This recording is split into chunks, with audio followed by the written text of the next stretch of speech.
A woman's asking, how do you break up with someone that you don't want to hurt in a way where you don't feel guilty for leaving? Plus, I feel it's a bad time and I feel I need to stay even though I don't love him anymore. Well, yeah, you do love him in the sense that you want to do what's best for him, because I can tell you don't want to hurt this guy. And so there is goodwill that's there. But if you really don't want to hurt him, what you need to do is not keep dragging this relationship on, because if you're continuing to drag on this relationship, it's disingenuous to him. And I understand, well, I don't want to hurt him. He's in a bad place in life, and I don't want to kind of kick him when he's down.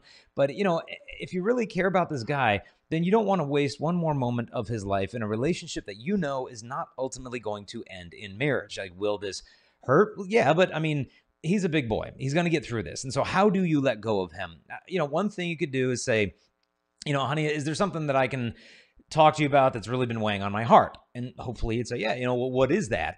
And then you can start giving him some compliments. I've really enjoyed this, and I like this about you, and I like that about you, but honestly, I don't think that we're really the right match for each other. And I wanted to be honest with you so that you could be free in your life to find the person who is the right match for you. And so you'll see it's not like, well, you did this and you did that, and you're just pouring on this litany of shame and blame on this guy. It's like, no, I'm going to give you some compliments. I'm going to be classy about this, but I'm also going to have integrity with it. I'm not going to do what's called ghosting. Now, ghosting is obviously this modern phenomenon where you express initial romantic interest in somebody, then you kind of lose interest and you just kind of disappear. And they're left there to put the pieces to get like, why did that person leave?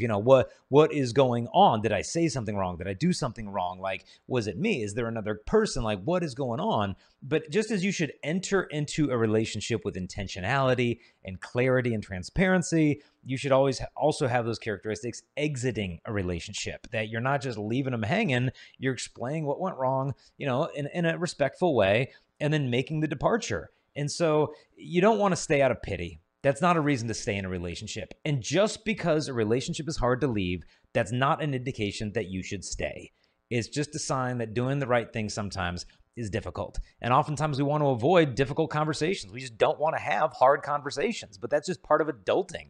It's just part of growing up. It's like sometimes I have to say things that aren't going to be easy to hear. But the last thing you want to do is clog up your love life with a relationship that's frankly heading nowhere, because then if the right person does come into your life, well, then you don't want to have your love life clogged up with a relationship that you don't really ultimately have hope in. And so have respect for him and for yourself to let go. And in the meantime, find a breakup buddy. Somebody who is close to you, family member, good friend, that you can confide in. Now, this is not a rebound relationship type of person. This is if you're a girl, a sister, girlfriend, whatever, that you can pour your heart out to them. When you're tempted to reply to his text message at 1:00 in the morning, you text them instead. Because, if you pull away, that might be the moment he kind of draws closer to you. And when you complain, well, you've been doing this too much lately, and then you pull away, then he starts doing the right thing. And they start kind of hoovering you back. And it's like, well, wait a minute.